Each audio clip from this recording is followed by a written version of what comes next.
Olá pessoal, tudo bem? Bem-vindos à aula de mecânica clássica.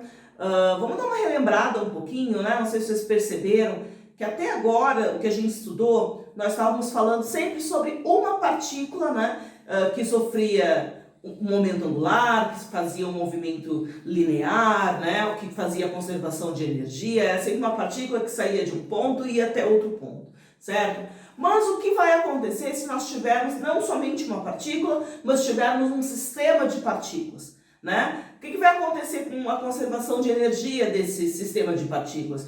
Elas vão colidir umas com as outras durante o movimento, né? É o que nós vamos relembrar na aula de hoje, certo? Boa aula a todos! Temos que começar nossa aula tentando compreender o que é um sistema de partículas. Vamos lá? Um sistema de partículas nada mais é do que um conjunto de partículas que interagem entre si e externamente ao sistema. Este conceito é um pouco subjetivo, pois as partículas que pertencerão ao sistema vão depender do nosso ponto de vista e, consequentemente, da conveniência do problema. Vejam, por exemplo, os sistemas A e B mostrados nessa imagem. As partículas que fazem parte do sistema A são as de número 3, 4, 5 e 8. As interações entre essas partículas são chamadas de interações internas. As interações dessas partículas com as que estão fora do sistema, no caso as partículas 1, 2, 6, 7 e 9, são chamadas de interações externas.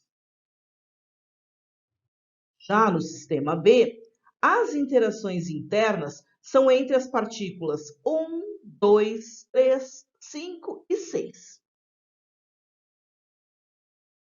E as externas são as interações destas com as partículas 4, 7, 8 e 9.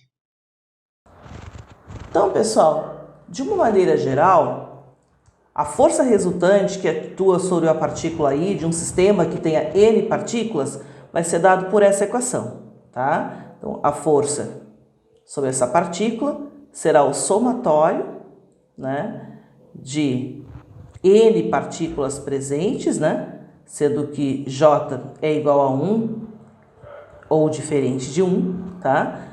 De todas as forças dessas partículas, mais Fe, certo? Essa equação, o que significa cada letrinha dessa equação, tá? Onde Fi é a força resultante que vai atuar na partícula I, Fij é a parcela da força resultante devido às interações externas, e o Fi elevado na E é a força de interação entre as partículas I e J, certo? Bom, temos ainda, né, se formos pensar, né, pela terceira lei de Newton,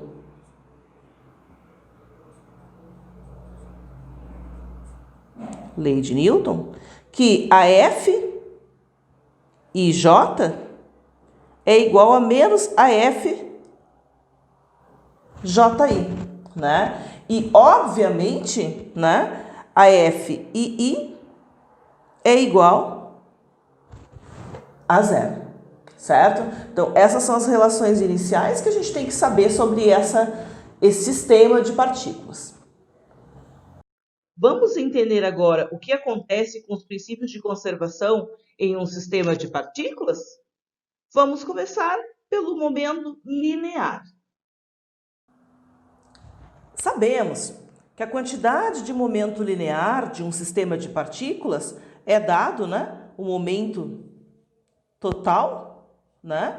Ele vai ser o somatório de todos os momentos de todas as partículas pertencentes a esse sistema, certo? Mas sabemos também, né, que o momento linear, ele é definido, né, esse momentozinho aqui, ele é definido por M e VI, né? É a relação entre massa e velocidade.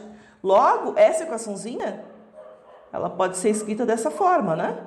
Somatório de I partículas, MI, VI, certo? Se nós sabemos também que velocidade, né, é a derivada da posição em relação ao tempo. Então, podemos escrever essa equação, fazer em azul, né, gente? Fica mais forte. Da seguinte forma: somatório, a derivada, né, em relação ao tempo, do somatório de MI vezes RI, onde RI é a posição da partícula, né? A relação, gente, M vezes RI é o centro de massa do sistema de partículas. Mas o que é o centro de massa? Bom, o centro de massa, gente, de um sistema de partículas é o ponto que se move como se toda a massa do sistema estivesse concentrada nesse ponto e todas as forças externas estivessem aplicadas nesse ponto. Se tivéssemos duas partículas, por exemplo, o centro de massa estaria disposto exatamente no eixo de simetria do sistema, como podemos ver na imagem mostrada. O centro de massa de um sistema de partículas pode ser calculado por R do centro de massa igual ao somatório, né, e partículas, a quantidade de partículas que tiver, né, multiplicado por R sobre MI, né? Essa é a equação para calcularmos o centro de massa, né? Se substituirmos essa equação na nossa equação anterior, né? E lembrando ainda, né, que o somatório de I, né, de MI partículas é igual a uma massa total, né? Para a gente não escrever o somatório sempre de várias partículas, mas considerarmos como sendo uma partícula única, teremos, né, que o momento linear é M maiúsculo vezes a velocidade no centro de massa, né? Essa equação, gente, ela nos diz claramente que o momento linear do sistema de partículas é como se fosse o momento linear de uma única partícula, certo? Movendo-se com a velocidade do centro de massa. Ou seja, o momento linear do sistema de partículas se conserva quando a resultante das forças externas ao sistema for nula. Combinando essa equação que nós acabamos de ver, né, há pouco tempo, com essa equação, né, onde eu dizia que o sistema era composto por ao invés de várias partículas, mas uma partícula com uma massa M maiúsculo, né? O que nós teremos? Nós teremos que força externa é igual a essa massa, né, multiplicado por dV dt, certo?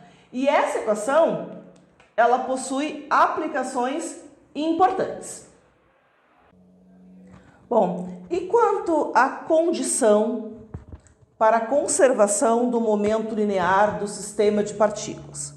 Bom, se nós pegarmos uma das primeiras equações que nós utilizamos antes, vamos botar aqui de ladinho, né? E nós pegarmos essa equação e derivarmos ela em relação ao tempo. O que vai acontecer? Bom, nós teremos que dp dt é igual ao somatório em I, né, de dpi dt. certo? Bom, como dPi dt é a força resultante que atua sobre a partícula, segundo a lei de Newton, nós teremos que dP total dt é igual ao somatório em N, né? Substituindo como isso aqui é uma força resultante, a gente pega lá aquela equaçãozinha, a primeira equaçãozinha que nós tínhamos, tá? I igual a 1, J igual a 1, né? J diferente de 1, de F e J mais o somatório de I, Fi elevado na I, certo? Bom, o primeiro termo dessa equação aqui, certo? Ele é nulo, tá? Daí vocês podem me perguntar, professora, mas por que esse termo é nulo? Porque como nós vimos anteriormente, né? F e J era igual a menos F JI, certo? Logo, o que sobrou para nós? Sobrou que dPt dt é igual ao somatório de I, Fi, E. Logo, dPt dt é igual à força externa ao sistema. Ela nos diz duas coisas importantes. Número 1, só as forças externas contribuem para o movimento do centro de massa do sistema. Número 2, o movimento de um sistema de partículas é tal que a força resultante, atuante no sistema, é igual à força atuante numa partícula de massa m, no qual este m é a massa total do sistema, e se move com a aceleração do seu centro de massa. Vamos fazer alguns exemplos sobre o assunto? Exemplo 1, movimento de um projétil. Seja um projétil movendo-se conforme a figura que após um determinado instante explode. Mostre as equações que representam este movimento. Bom, então assim, gente, antes da explosão, né, não levando em conta a resistência do ar, a força externa pode ser calculada a partir dessa equação, certo? Neste nosso caso, nesse primeiro exemplo, a força externa é o peso do projétil. Logo, essa equação pode ser reescrita por essa equação, né? Onde a força externa é o peso, m é a massa do projétil, né? dV cm dt, ok? Após a explosão, tanto a massa quanto o peso continuam os mesmos. Logo, a equação do centro de massa permanece inalterada. Isto é, o centro de massa, né, continua o seu movimento normalmente, independente da explosão do projétil. Isto é fácil de ser compreendido, pois a explosão é causada por forças internas, e estas, de acordo com a equação acima, não afetam o movimento do centro de massa. Exemplo 2, colisão de um projétil com um bloco. Consideremos um corpo de massa m que se move com velocidade v horizontal. Ele atinge um bloco de massa M maiúsculo que se achava em repouso sobre uma mesa sem atrito. Após a colisão, os dois corpos passaram a se mover juntos com uma velocidade v. Tomemos o sistema como sendo constituído por dois corpos, né? Um de massa M e o outro de massa M maiúsculo, certo? As forças externas que atuam sobre ele são verticais, ou seja, o peso normal exercido pela superfície do bloco de massa M. Assim, a componente horizontal do momento linear do sistema se conserva. Logo, o momento em x antes é igual a m vezes a velocidade, e o momento em x após, certo? Vai ser a soma desses dois corpos, né, de massa m e de massa m minúsculo e m maiúsculo, e isso vai gerar uma velocidade que a gente vai chamar de v maiúsculo, certo? Então, né, como eles vão andar juntos após, e a gente quer que o sistema se conserve, né?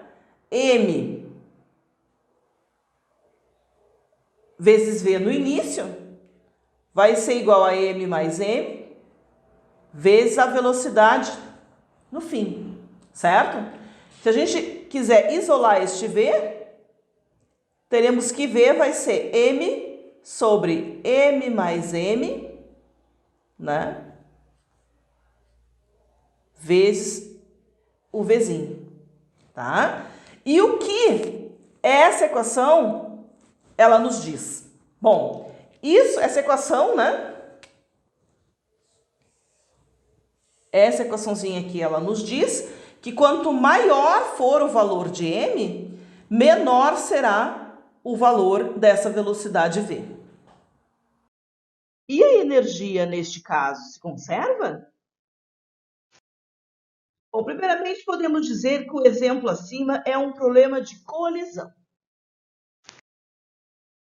Nesse tipo de problema, pode ou não pode haver conservação de energia mecânica. Neste caso, né, gente, específico, só energia cinética. Quando há conservação de energia cinética, a colisão é dita elástica. Neste exemplo, a colisão é perfeitamente inelástica, visto que os objetos seguem unidos como se fossem um único corpo, com massa igual à soma das massas antes do choque. Exemplo 3, colisão entre duas pequenas esferas. Imagine uma pequena esfera de massa M1 em repouso numa mesa. Sobre ela incide uma outra esfera de massa M2, como vemos na imagem. Primeiramente, podemos dizer que a colisão no sistema é elástica.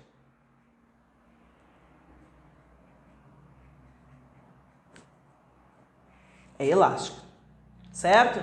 E pela conservação do momento linear do sistema, temos que M1V1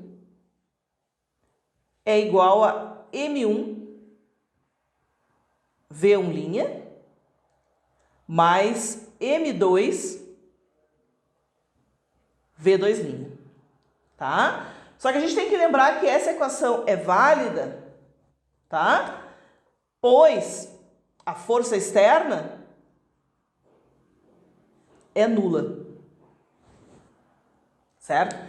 Desprezando, obviamente, o atrito entre a esfera e a mesa, tá? Como a colisão ela é elástica, né? Temos que 1/2 de mv1 ao quadrado é igual a 1/2 de m1v1' ao quadrado mais 1/2 de m2v2' ao quadrado, tá? Essas equações que a gente mostrou aqui, elas não são suficientes para a gente resolver o problema, tá? Há 4 incógnitas. A explicação para este fato é que após a colisão, os ângulos de espalhamento são imprevisíveis E para resolver esse problema de forma bidimensional, a gente teria que fixar ângulos, θ e φ no sistema. Tá? Para um caso unidimensional, a resolução seria assim, gente, ó. V1' igual a M1 menos M2 sobre M1 mais M2 V1 e V2' igual a 2M1 sobre M1 mais M2 V1, tá? E daí, nesse caso, com essas resoluções, a gente poderia pensar, né? Ah, e se M1 fosse igual a M2? Né? Se M1 fosse maior do que M2 ou menor do que M2, né? O que aconteceria com as velocidades após essa colisão, certo? Mas isso é para pensar, tá, gente? A gente não vai resolver, ok? Então, pessoal, espero que essa aula tenha sido clara. Qualquer dúvida que vocês tiverem, não esqueçam de me contatar, ok? Até a próxima aula!